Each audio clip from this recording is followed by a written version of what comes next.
Bonjour à tous, bonjour Fred, Bonjour. bienvenue sur Kiris Vitae.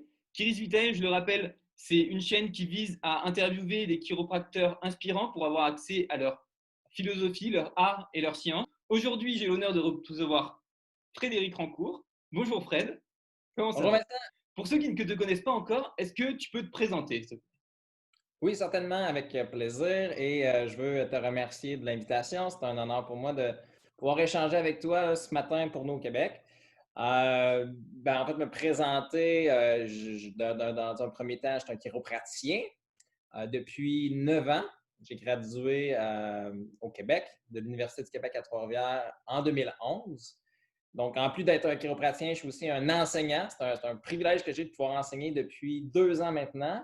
À la suite, j'aurai la chance d'en parler un petit peu plus tard dans mon cheminement, là, dans ma carrière. J'ai fait mon diplomate en kinésiologie appliquée. J'enseigne la kinésiologie appliquée depuis 2 ans. Et au-delà de ça, je suis aussi un mari d'une femme fantastique. Je suis aussi un père de 5 beaux enfants, dont l'aîné qui a 11 ans et demi. Donc, pour ceux qui font les calculs, j'ai commencé à avoir les enfants pendant que j'étais au doctorat en chiropratique. Donc, je porte plusieurs chapeaux de chiropraticien, de mari, de papa, et c'est ce qui me définit là, dans ma vie de tous les jours. Dans la vie de tous les jours. Et comment t'en es venu à faire de la chiro? Ouais, en fait, très tôt, mes parents me faisaient consulter en chiropratique. Donc, j'ai grandi en ayant une idée, en connaissant un peu ce qu'était la chiropratique. Là, je me faisais ajuster déjà tout jeune. Ce qui est particulier et intéressant, c'est quand je suis arrivé dans ma pratique ici, là, je pratique dans une ville qui s'appelle Magog au Québec. J'ai repris une bonne partie de la clientèle d'un chiropraticien qui était décédé, qui était assez âgé, qui était décédé. Et j'en parlais avec ma mère. Je disais, ah, tu sais, tel chiropraticien, je reprends une petite partie de sa clientèle. Puis finalement, ce que j'ai appris, c'est que quand j'étais bébé, il m'avait ajusté, il m'avait traité. Je l'ai appris à ce moment-là, je ne savais pas. Fait que toutes ces années-là. Donc, ça pour dire que déjà très tôt, j'avais connu la chiropratique avant même que j'en ai conscience. Par contre, j'avais pas l'intérêt, c'est drôle à dire, mais j'avais pas l'intérêt de vouloir aller en chiropratique. C'est venu plus tard, dans le sens où est-ce que je me rappelle, j'étais en secondaire 3, j'ai 15 ans, et là, je commence à avoir un intérêt pour la santé en général. J'avais changé mon alimentation, je savais pas trop ce que je faisais en réalité, là, mais là, je mangeais moins de sucre, puis là, je pensais qu'il fallait manger plus de tissus.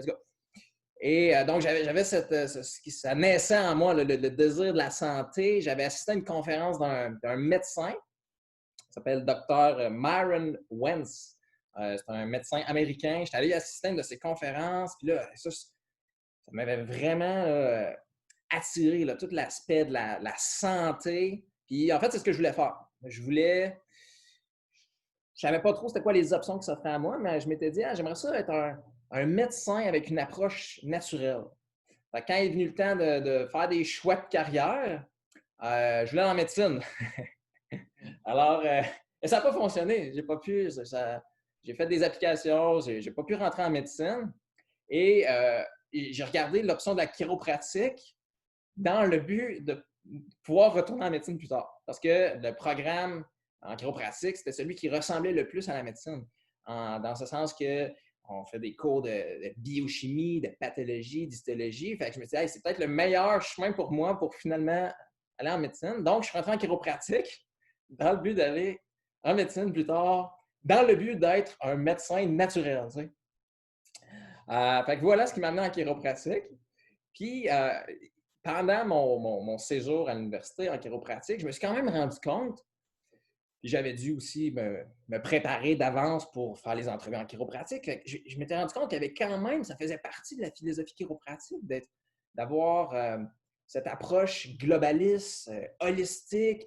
Et je me suis quand même rendu compte que la chiropratique correspondait en partie à ce qui m'attirait vers le côté naturel et global. Tu sais.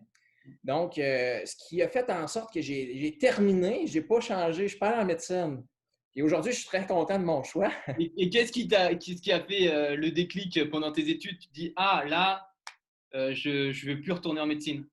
Ouais, c'est une très bonne question. En fait, j'ai refait une demande à ma troisième année en chiropratique. J'ai refait une demande en médecine et j'ai passé très, très, très près et ça n'a encore pas fonctionné. Fait que c'était comme un autre échec parce que j'avais encore cette idée-là, puis j'avais pas tout saisi à quel point la chiropratique, en fait, correspondait exactement à ce que je cherchais. Fait que je ne l'avais pas encore saisi à ce moment-là.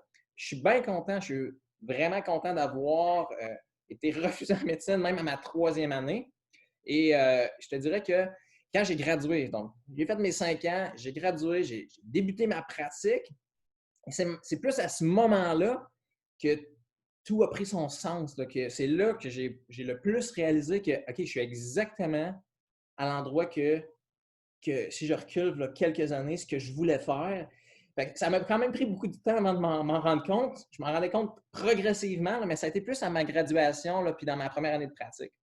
Dans ta première année de pratique? Parce que tu as fait tout ton cursus scolaire et après, comment tu as choisi où est-ce que tu allais t'installer? Si tu allais travailler avec quelqu'un, si tu allais t'as racheté une clientèle, du coup, c'est ça?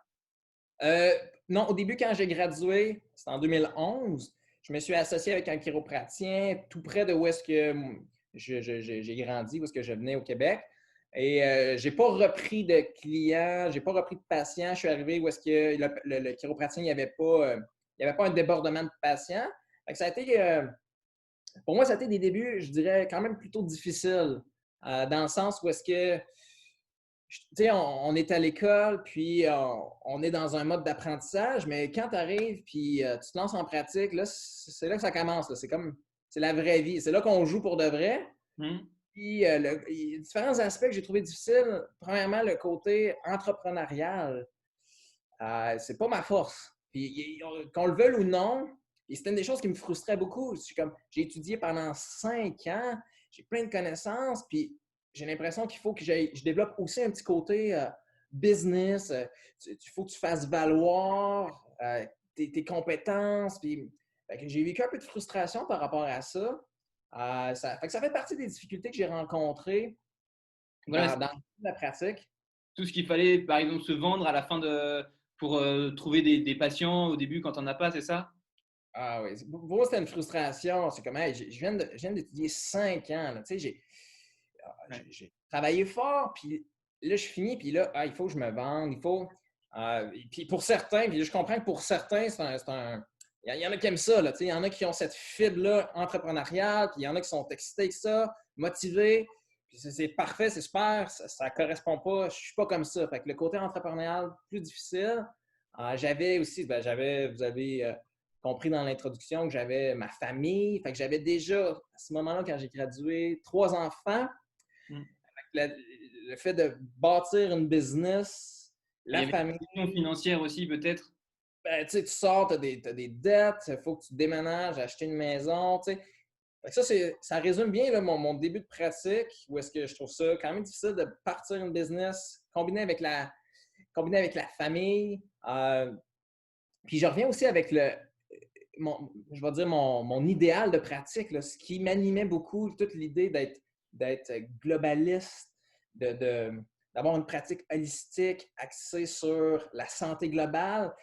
Tu gradues, puis j'avais de la misère à donner cette orientation-là à ma pratique. Et beaucoup de questionnements, comme, tu sais, là, tu es rendu, là, t'es en jeu, là. Tu n'es plus à l'école. Ouais. Comment je vais jongler avec tout ça? Là, tu commences à pratiquer, à traiter des patients. Puis, je suis quelqu'un qui a énormément de questionnements. Pourquoi? OK, mais pourquoi le patient a ça? Ou je vais faire tel traitement. Qu'est-ce qui fait que je vais le faire? Je vais-tu répéter mes ajustements? J'avais des beaux outils musculaires que j'avais fait pendant mon parcours. J'avais utilisé des techniques de Graston, j'avais fait du ART, j'avais fait du kinésotaping, j'avais fait mes certificats là-dedans. Fait que j'avais plein d'outils. L'ajustement, tout ça, c'est dans mon coffre à outils, mais là, tu es en pratique, c'est comme OK, mais là, j'utilise quel outil? À quel moment? Dans quelle séquence? Comment je fais pour évaluer le patient avec ça? Le patient, il revient. Des fois, c'est miraculeux. Tu vis tes Ouais. premiers miracles chiropratiques, tu es content. D'un autre côté, mais pourquoi là, ça n'a pas marché? T'sais? Puis, il y en a que ça va les stimuler. Puis moi, j'avais plus tendance à quasiment m'écraser avec ça. Dire, Colin, je ne suis pas capable de répondre à ça. Fait que ça, c'est ma première année de pratique, là. Toutes les difficultés, les questionnements qui viennent en même temps. Là, la fin de l'histoire est belle. Là. Je ne veux pas vous décourager. La fin de l'histoire est belle. Là. D'accord. Alors, du coup, comment tu as solutionné ces problématiques dans les années qui suivent?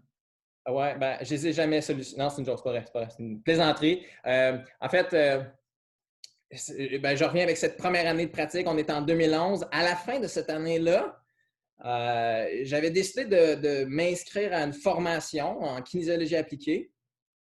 Et je dois dire que pendant mon parcours à l'université, j'avais été exposé. J'avais eu des connaissances. J'avais été exposé un petit peu à ce qu'était la kinésiologie appliquée, mais à ce moment-là, c'était tellement, ben, tu sais, tu es étudiant, tu sais comment on a tellement de choses à apprendre à l'école. Et toutes les connaissances qui viennent du monde de la kinésiologie appliquée, pour moi, ils m'ont submergé. Fait que ça a laissé plus une impression de Ah, c'est une technique intéressante, mais je n'avais pas pu y donner beaucoup d'efforts. Ce qui fait que dans ma première année, avec tous mes questionnements, avec tout, je me suis dit, hey, je pense que je vais retourner voir cette approche-là. Il me semble qu'il y avait des pistes de solutions et des pistes de réponses. Donc, à la fin de cette année-là, je suis retourné faire un cours, une certification complète de 100 heures. Et ça a été pour moi le déclic.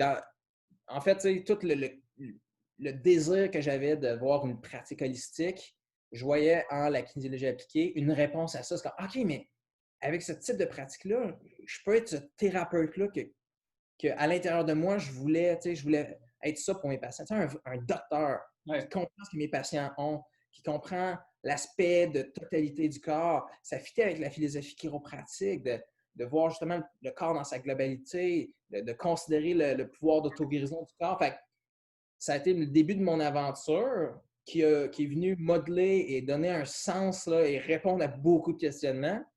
Et c'est là que, ben, en fait, tout a changé. On était en 2012 après un an de pratique. Même pendant cette année-là, par moment, je me suis demandé si j'étais à ma place.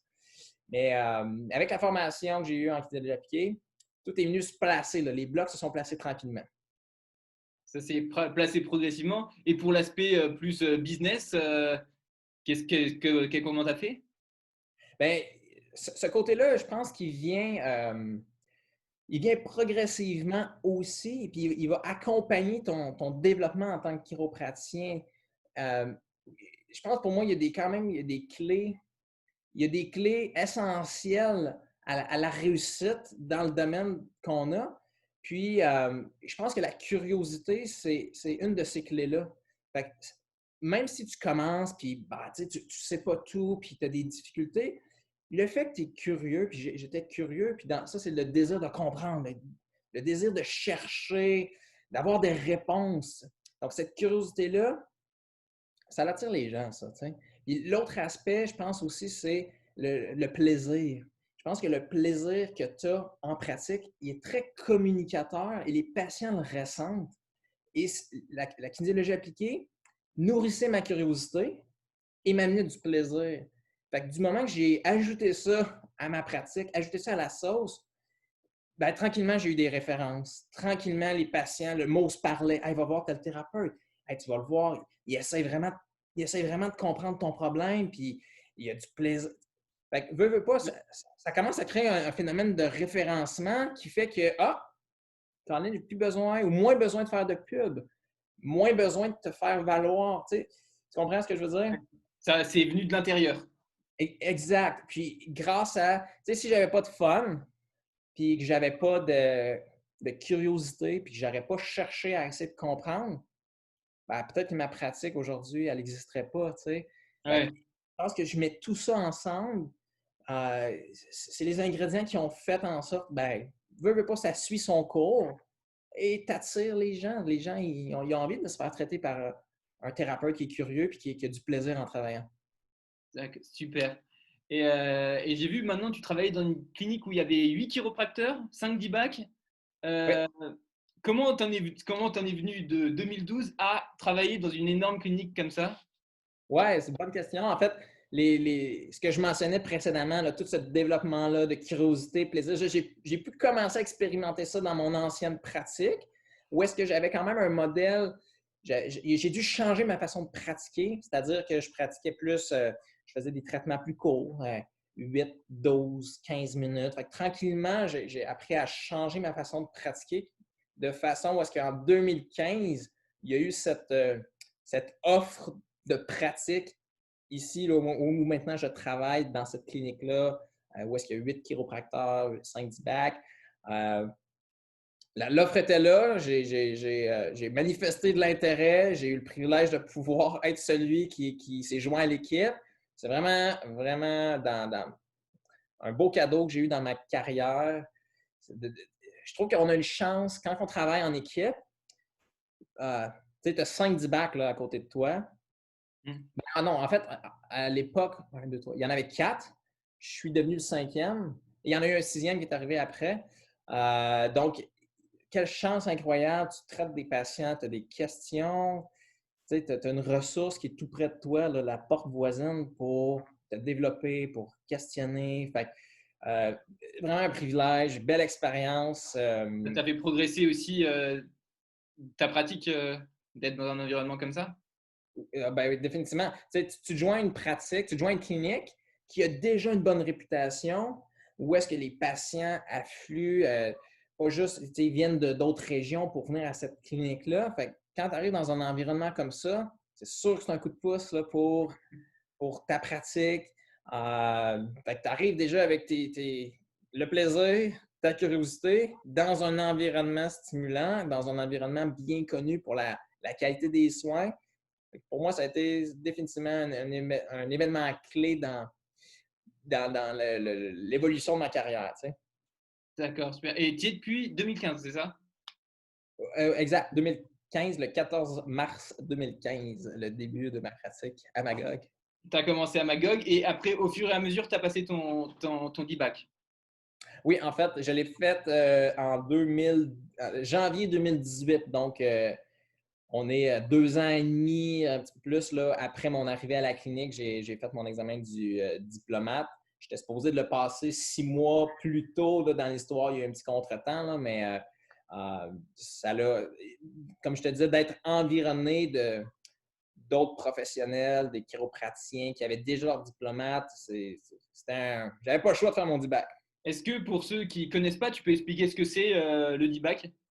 Oui, en fait, c'est le diplomate. C'est les lettres DIBAK pour le Diplomat of International Board of Applied Kinesiology. C'est le plus haut niveau de reconnaissance, le plus haut niveau de certification qu'on peut atteindre dans le monde de la kinésiologie appliquée. Fait que si quelqu'un est intéressé à ces formations-là, il peut trouver un enseignant certifié dans sa région. Il va faire un cours à la fin duquel il va avoir des crédits. Ce qu'on fait, c'est qu'on cumule des crédits de formation jusqu'à cumuler 300 heures de crédits de formation. Et quand tu as cumulé tes 300 heures et tu as au moins 3 ans de pratique, tu peux t'inscrire à cet examen-là qui va se donner 1 à 2 fois par année en quelque part dans le monde. Fait que tu peux aller le faire n'importe où dans le monde.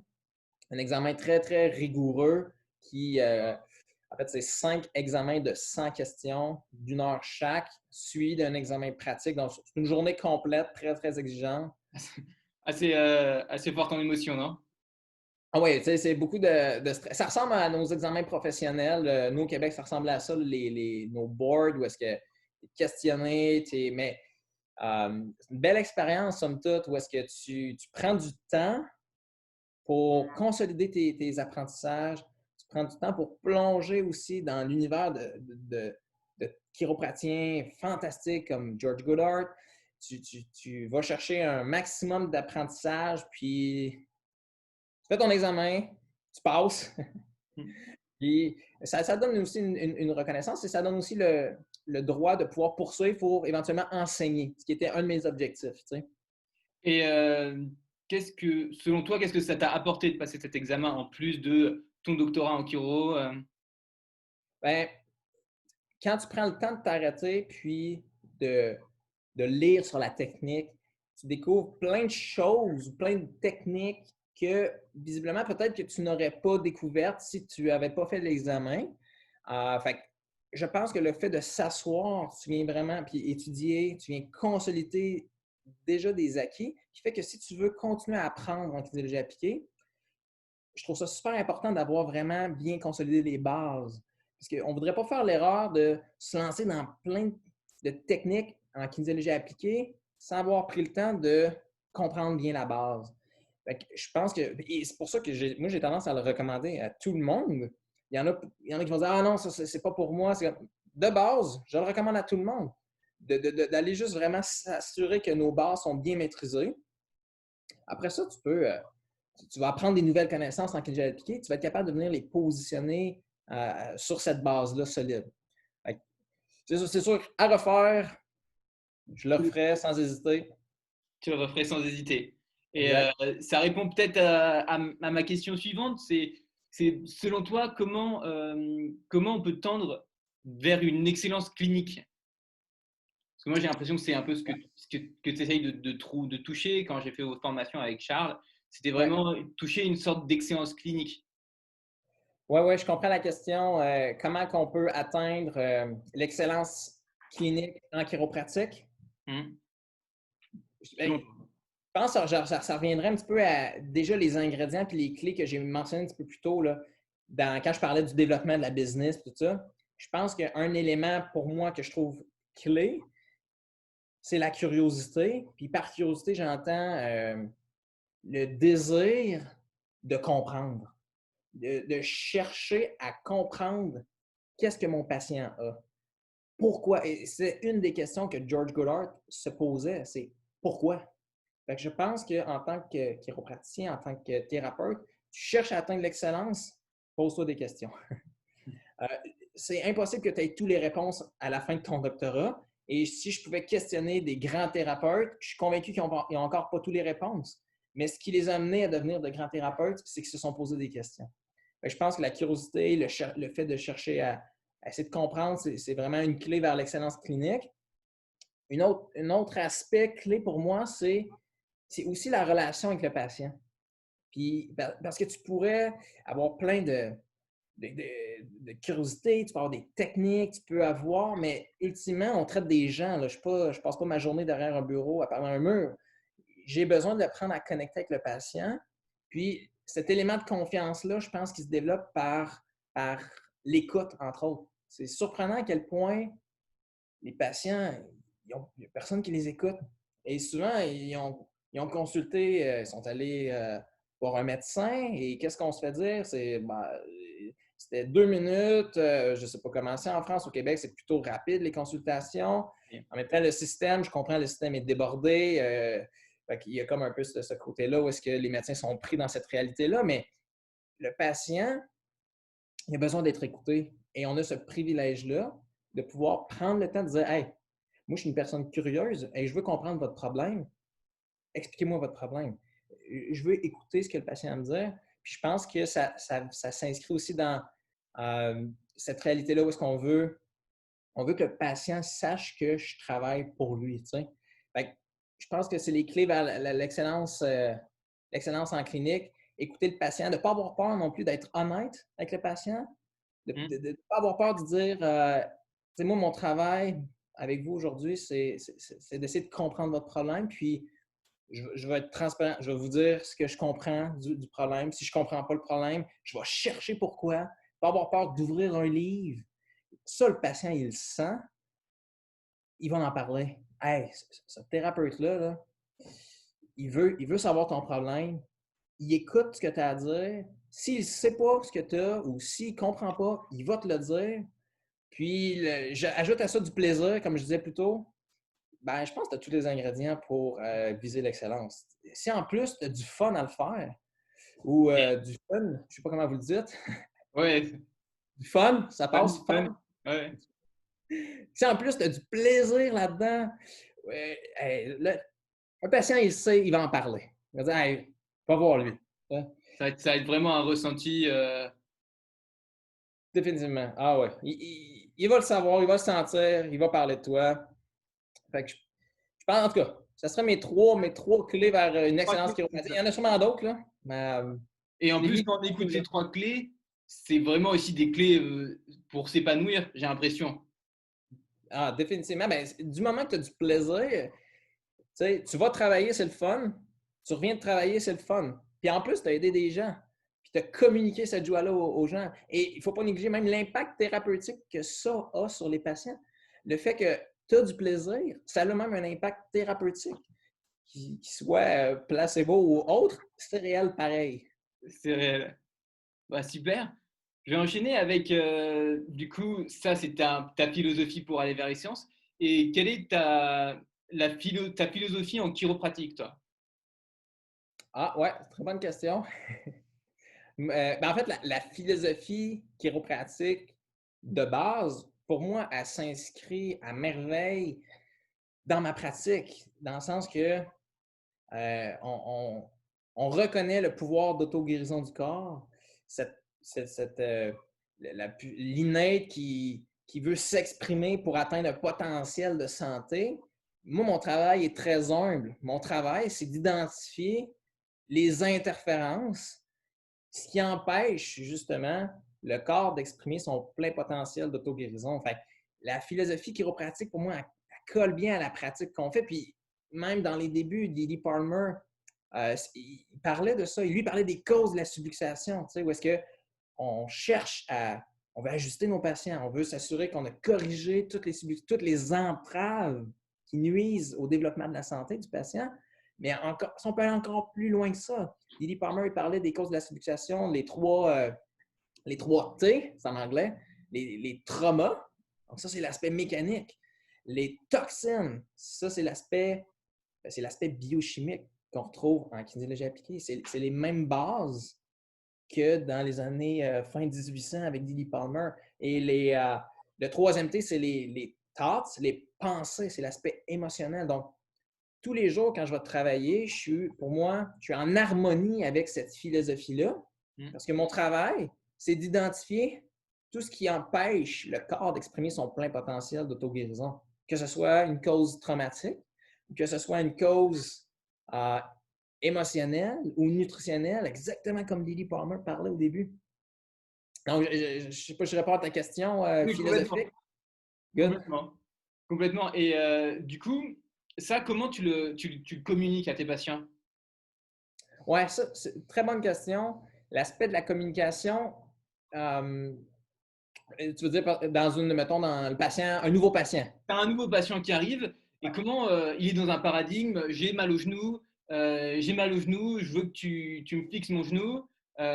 Comment tu lui expliques que toi, tu vas peut-être regarder, je ne sais pas, son épaule pour son genou? Oui, oui, c'est vraiment une bonne question, super important aussi. Je vais m'assurer quand même de garder ça simple avec les patients. Euh, je ne sais pas tout le temps, tu ne sais pas à qui tu t'adresses. C'est-tu un patient, premièrement, c'est-tu un ingénieur, c'est-tu un médecin ou, je ne sais pas, il y a aucune connaissance, aucune notion de santé. Fait que, peu importe, j'essaie de garder ça à un niveau le plus imagé et simple possible pour que le patient, moi, je vois ça comme si je veux que le patient embarque avec moi dans une aventure. Et l'aventure, c'est un, un chemin vers la santé. Fait que ce que je vais dire aux patients, bien sûr, j'ai écouté un peu la raison pour laquelle ils me consultent. Puis supposons, je reprends ton exemple, tu parlais de douleur au genou. Le patient, il vient, il a mal au genou. Mais une des choses que je vais expliquer d'emblée au patient, c'est ben, peu importe le symptôme pour lequel vous me consultez, et là, dans votre cas, c'est une douleur au genou, mais ça pourrait être le cou, les épaules. Et là, je m'assure qu'il comprend que peu importe le symptôme, vous avez mal au ventre, et souvent je fais des blagues, vous saignez des yeux. Je mets tous les symptômes du patient et j'ai dit, mon travail, c'est d'être capable d'identifier qu'est-ce qui cause votre symptôme.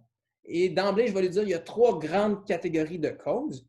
Et je lui explique exactement ce que je parlais tantôt.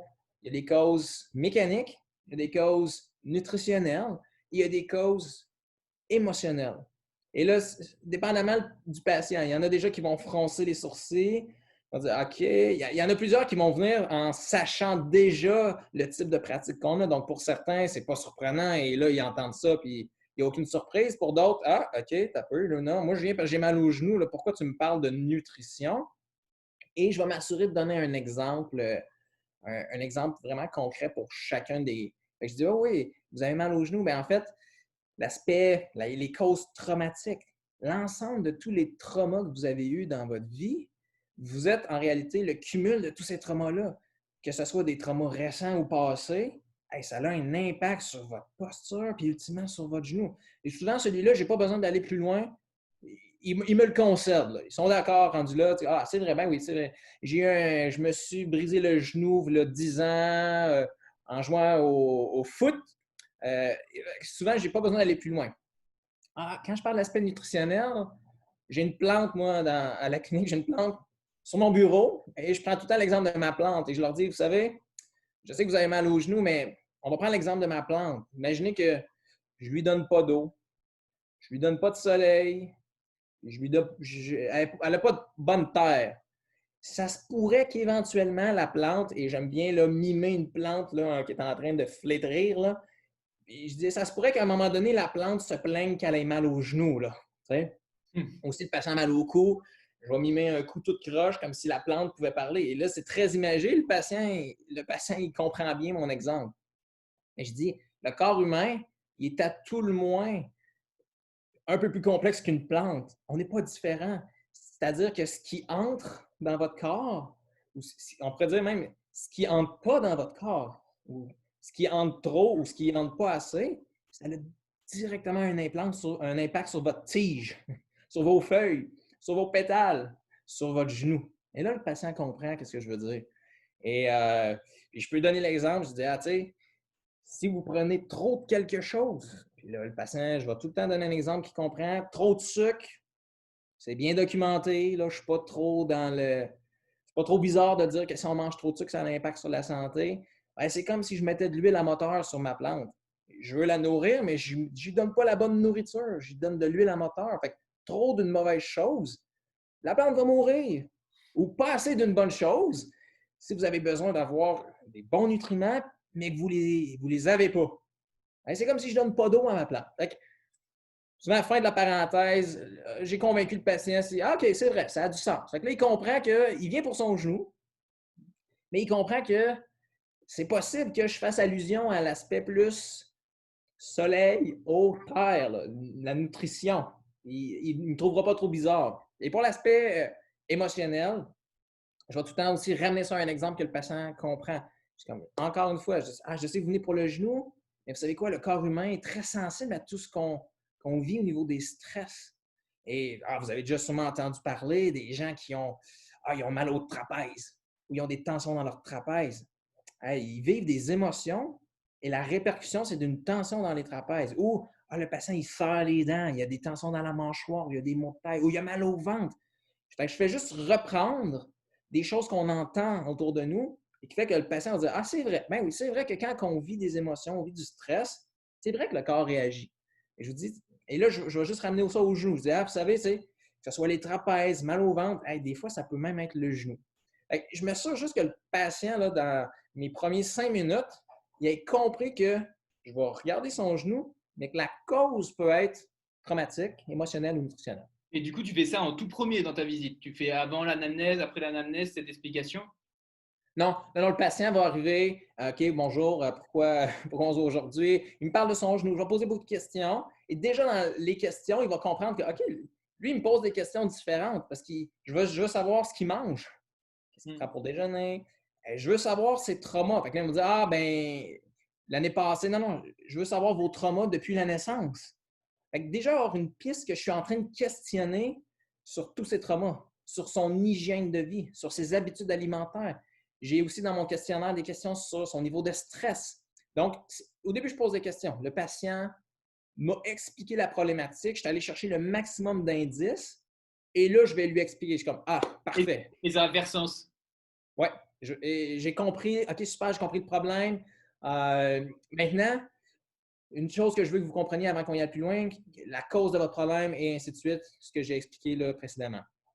Donc, en fait, ça va dans la philosophie chiropratique, ce que Palmer parlait. Je l'explique aux patients en partant, puis après, en fait, tout de suite après, je vais parler de mon outil de travail. Tu sais, je dois justifier au patient, OK, mais parce que lui, il va se demander, OK, mais comment tu vas faire? Comment tu vas faire pour répondre à ces questions-là? T'sais? C'est la première chose qu'il me demande. Hey, c'est beau, j'aime ça ce que tu me proposes, mais comment tu vas faire pour savoir? C'est-tu mon accident que j'ai eu il y a 28 ans? Et là, je vais toujours donner le même exemple. Je vais dire au patient, hey, mon travail serait vraiment facile si j'avais un ordinateur et je pouvais vous brancher sur l'ordinateur, j'aurais rien à faire. L'ordinateur nous dit tout. Il me dit, ah, tel trauma, là, 28 ans, ça a un lien avec votre genou, tel comportement alimentaire, et ça n'existe pas. Je n'ai pas cet ordinateur-là, donc ça me prend un outil, et mon outil, c'est le test musculaire. Et c'est comme ça que je suis capable de juste parler du test musculaire pour que le patient comprenne. Je vais dire, c'est ma façon de communiquer avec votre système. Je n'ai pas d'ordinateur, mais j'ai une façon de communiquer avec le système, et c'est comme ça que je vais pouvoir essayer de comprendre et d'aller interagir avec votre système nerveux. Alors, j'ai plugué le test musculaire.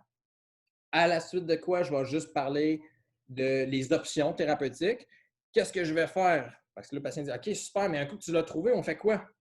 Ah, ben, si on a trouvé que la cause là, était vraiment dans le monde mécanique, j'ai un coffre à outils qui est plein qui est plein d'outils, justement.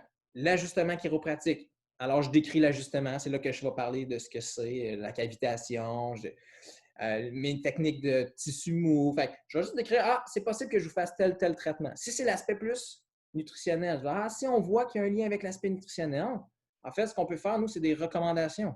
On propose aux patients soit d'adopter peut-être un petit changement nutritionnel, ça peut être l'ajout de compléments dans l'alimentation. Et je vais toujours aussi rester à l'intérieur de mon champ de pratique. Du moment que j'ai un doute, je réfère rapidement vers un médecin pour des analyses de laboratoire. S'il faut faire des changements majeurs, je vais référer vers une nutritionniste. Donc, je lui dis, ben, nos options, c'est je vais faire des recommandations ou je vais peut-être même vous référer vers un médecin ou nutritionniste. Et si c'était l'aspect émotionnel, ben, nos options, je vais dire, on a quelques petites stratégies pour essayer de peut-être gérer le stress. Sinon, si je vois que c'est la composante la plus importante, je vais vous référer vers une personne compétente. Nous, à la clinique, on a une psychologue. Fait que déjà, le patient, là, j'ai expliqué ça, ça a pris 10 minutes. Il comprend bien là, qu'il y a des causes mécaniques, émotionnelles, nutritionnelles. Il comprend que je vais faire des tests musculaires. Il comprend que je vais peut-être l'ajuster ou travailler ses muscles, lui faire des recommandations ou le référer. Et rendu là, les patients, moi, je leur dis, est-ce que vous êtes prêts? On embarque dans un beau voyage, c'est un beau voyage vers la santé. Puis le patient, ils me disent pas non. Ils sont là pour ça. Ils embarquent avec moi, puis on commence. Puis après, tu commences et tu fais ta consultation. Et du coup, tu fais tous tes tests. Et comment tu définis après à quelle fréquence il faut que tu vois ton patient après cette première visite? Oui. C'est bon, ça. La fréquence des soins, je pense que c'est variable, dépendamment de la pratique qu'on a, de déterminer la fréquence, dans le sens où est-ce que, par exemple, mettons, dans ma pratique, j'ai une pratique où est-ce que je ne vois pas beaucoup de cas en aigu. Ma pratique est remplie plus de cas, des cas chroniques ou mes patients qui sont en maintien, de sorte que, parce que si un patient qui est en aigu, qui appelle, qui veut me voir, je ne peux pas le voir, mon horaire ne le permet pas. Donc, à la clinique, c'est correct parce qu'on a cet arrangement-là où est-ce qu'il y a d'autres chiropraticiens qui ont une pratique plus axée sur les soins aigus. Fait qu'ils peuvent voir un collègue en attendant, puis éventuellement, il va venir dans mon horaire. Donc, la fréquence des soins, pour moi, souvent, le patient, il va arriver dans un état, ça fait 15 ans, ça fait 20 ans qu'il y a des douleurs. Je vais le placer probablement plus dans 3 semaines. Des fois, ça va aller 6 semaines si j'ai des changements plus alimentaires à faire. Des fois, si le patient a réussi à se faufiler dans mon heure et il est en aigu, c'est sûr que je veux le voir dans la semaine qui suit. T'sais. Donc, il y a des patients des chiropraticiens, pardon, qui vont avoir une pratique plus en aigu. Ou est-ce que là, tu peux faire tes suivis, aux semaines. Et je pense que ça va bien avec le type de patient. Dans ma réalité, mes consultations sont plus espacées, vu que j'ai des patients plus en chronique. Ça répond à ta question? Ouais, ça répond à ma question parce que c'est vrai que c'est un débat vraiment dans le monde de la chiro. Les gens qui peuvent voir, je sais pas, 2 fois par semaine pendant je sais pas combien de semaines, et des gens comme toi qui espacent beaucoup. Et c'est vrai qu'il n'y a pas vraiment de consensus. Du coup, c'était une question qui m'interpelle pas mal. Mais, mais c'est vrai que c'est une bonne question, puis je ne suis pas sûr qu'il y a une bonne réponse, mais il faut juste comprendre qu'il y a différents types de pratiques aussi, tu sais. Et le patient, je reprends l'exemple du patient qui a mal au genou, et si j'ai identifié que principalement, je suspecte que ça vient d'un comportement alimentaire, bien, pour faire un changement, il faut quand même que ça se fasse sur quelques jours, quelques semaines. Quand bien même ce patient-là qui a des douleurs chroniques au genou, je le vois dans 2 jours, il n'aura pas eu le temps d'implanter les changements. C'est clair que pour ce type de patient-là, je vais mettre un petit peu plus de temps entre mes visites. Et ça va prendre, à l'intérieur de 3 semaines, là, on commence à avoir un changement. Donc, je vais recéduler mon patient et dire, OK, on essaie de se voir dans 3 semaines.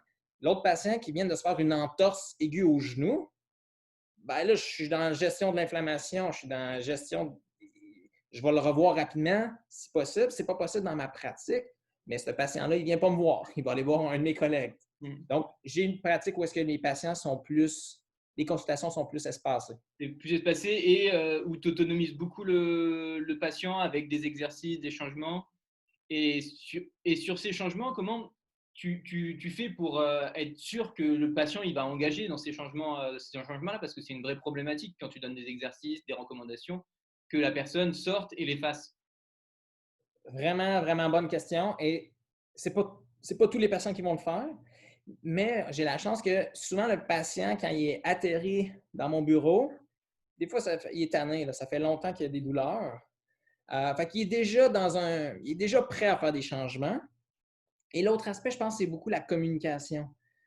Je veux m'assurer que le patient est bien compris. Donc, tout ce que j'ai expliqué tantôt, là, puis je veux que le patient j'ai bien vulgarisé au patient la problématique. Donc, déjà, je maximise les chances que si le patient comprend bien qu'il y a un lien avec son alimentation, avec son stress, avec ses anciens traumas, il va embarquer avec moi. Fait que un coup qu'il a embarqué, là, puis je l'ai convaincu, souvent la rétention va être bonne et le patient risque d'être quand même assidu. Fait que la plupart de mes patients, il y en a quelques-uns là, qui, tu leur demandes de boire de l'eau puis ils n'arrêteront jamais de boire juste de la liqueur ou des sodas. Mais la plupart vont, quand tu as bien communiqué, vont embarquer avec toi dans les soins. D'accord, super. Quelles ont été vraiment les rencontres qui ont changé ton parcours? Tu nous as dit la rencontre avec la kinésiologie appliquée, avec des gens, avec des patients. Qu'est-ce qui a vraiment changé ton parcours en kinésiologie, non, en chiropraxie? Chiropratique, ouais. C'est une bonne question là, que j'avais envie de vous conter une petite histoire par rapport à cette question-là. En fait, je suis en 4e année au programme en chiropratique à l'université. Et à ce moment-là, c'est là que j'avais été exposé pour la première fois à la kinésiologie appliquée dans un submergement de matière. C'était très intéressant le séminaire que je faisais, mais c'était juste beaucoup trop d'informations pour moi. Donc, j'assistais à la formation, je participais pas tant que ça. Par contre, il y avait à la fin de la formation un tirage. Tous les participants du séminaire, on était éligibles pour gagner c'était une petite mallette dans laquelle il y avait des échantillons de produits où est-ce qu'on pouvait, après ça, faire des tests avec les patients. Puis là, à ce moment-là, j'étais étudiant, fait que j'avais pas encore, puis je n'avais pas commencé la clinique universitaire, fait que j'avais pas de patients. Et tout ça pour dire que j'ai gagné. On était 100 étudiants dans le séminaire. Sur les 100, j'ai gagné la mallette, mais je ne savais pas quoi faire avec la mallette. Alors, il y avait un autre étudiant qui est un chiropratien plus âgé que moi. En fait, quand j'étais jeune, j'avais parlé, je me faisais traiter. Ce chiropratien-là, il me traitait. Puis il était dans le cours. Fait à la fin, je suis allé le voir et je dis hey, docteur Alain Vaillancourt, je dis Alain, je ne sais pas quoi faire avec la mallette, fait que c'est quoi, je te la donne. Alors, je lui donne la mallette et finalement, il me dit ah, en échange, je vais te donner quelque chose. Fait qu'on fait un échange, je prends la mallette et lui était déjà en pratique, évidemment. Et en échange, il m'a donné un synopsis. Le synopsis, pour ceux qui ne savent pas c'est quoi, c'est le livre de référence, c'est la Bible en kinésiologie appliquée. Fait que c'est épais comme ça, un beau livre bleu. Alors, moi, j'aime les livres, fait que même si je ne sais pas trop si je vais le lire, je suis content de le recevoir. Je mets ça dans ma bibliothèque, il est emballé, je ne le déballe même pas. Mais je vous raconte cet événement-là parce que de fil en aiguille, quand je vous expliquais plus tôt que j'ai commencé ma pratique et quand j'étais dans ma première année de pratique, j'avais des questions. Puis je suis comme, qu'est-ce que je vais faire avec tout ça?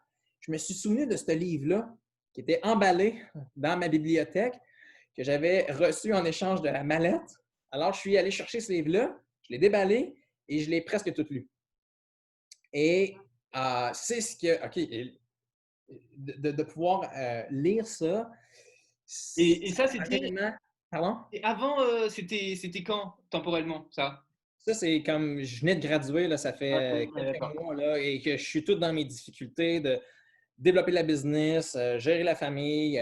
J'essaie de donner une orientation à ma pratique. J'ai plein de questions. Puis je suis comme, je fais quoi avec ça? Puis ce livre-là m'est revenu en tête que j'avais reçu en échange. Alors, j'ouvre le livre et je l'ai presque tout lu, le synopsis. Et ça a été un événement déclencheur de OK, wow. Et j'ai ressorti mes notes du séminaire que j'avais juste absolument pas ouvert. Mm. Et là, j'ai tout consommé le matériel que je pouvais, dont le synopsis, ce qui a fait en sorte que je me suis inscrit Au à un centre. autre séminaire. Et c'est là que ça a été un déclic. T'sais. Et quand je suis allé m'inscrire au séminaire, je venais de lire le livre de référence quasiment au complet. Donc, je suis arrivé et j'étais préparé. Là, j'étais dans un mode complètement différent, ce qui fait qu'à la fin, j'ai fait l'examen. Je me suis vraiment distingué dans l'examen. Je suis retourné faire le séminaire l'année d'après. J'ai refait l'examen. Je me suis encore distingué. Ce qui a fait en sorte que là, on m'a demandé d'être assistant dans les cours. J'avais une petite promotion. Et là, je suis revenu comme assistant et une troisième année comme assistant. Là, c'est là que j'ai vu l'offre de pratique de venir travailler à Magog. Mm. Euh, après ça, après plusieurs années, j'ai refait l'histoire dans ma tête. Je me suis dit, hey, ce jour-là où j'ai gagné une mallette, là, Mm. je gagne une mallette, je ne sais pas quoi faire avec, je l'échange contre un livre, je dévore le livre, je veux m'inscrire à un séminaire, mais vu que j'avais lu le livre, j'ai eu une excellente note à l'examen, j'ai poursuivi, ça m'a fait devenir assistant. Vu que j'étais assistant, j'ai vu l'offre de pratique. Je peux pas dire, cet événement-là a été marquant, malgré moi, dans le développement de où est-ce que je suis aujourd'hui. Fait que j'avais envie de vous partager cet événement-là. Ouais, c'est Euh, comme si toutes les étoiles avaient été alignées depuis le début, mais tu t'en es rendu compte qu'après exact, exact, tout à fait. la Puis, médecine, le refus en troisième année de retourner en médecine, puis ça, en fait, il y a tout qui ah, est aligné, en fait. puis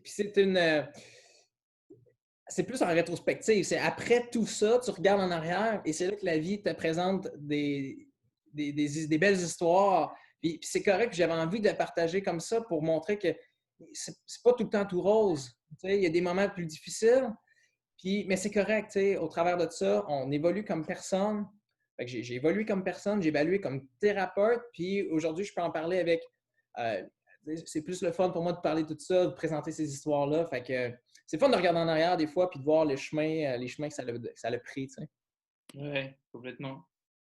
Et voilà, je vais te poser la question. Toi, qu'est-ce qui te. Tu as déjà pas mal répondu, mais qu'est-ce qu'après ce confinement te donne envie de retourner en clinique et aller ajuster tes patients et continuer à investiguer? Ouais, c'est ça. Hein, pour moi, ce qui m'anime le plus, c'est le fait de solutionner des cas. J'aime beaucoup, et je pense que ça l'a transparu là, tout au cours de l'entrevue. C'est important pour moi de comprendre, d'être capable de répondre à la question du pourquoi. Et chaque jour où je me présente à la clinique et chaque cas que j'ai, c'est avec cette motivation-là que je vais traiter le patient, le casse-tête, le puzzle, le défi, le challenge. Qu'est-ce que mon patient a? Comment je peux aider mon patient? Je le vois comme un jeu. En fait, je le dis souvent aux patients, je dis, hey, moi, mon travail, c'est comme un jeu. Je suis payé pour essayer de trouver la solution à un problème. Comme si on fait un jeu de société, il faut trouver le meurtrier dans quelle pièce, avec quel outil. C'est pas tant différent. Il faut que je trouve, bon, c'est à cause de quoi, c'est quel problème. tout ça, c'est un jeu. Fait que quand je me lève le matin et je vais aller faire ça dans ma salle, je m'en vais jouer. Je m'en vais solutionner des cas. Fait que ça, c'est ma stimulation. C'est le côté plaisant de tout ce qu'on fait. Ouais, c'est très plaisant, que surtout tu le fais 5 jours par semaine, tu joues tout le temps en fait.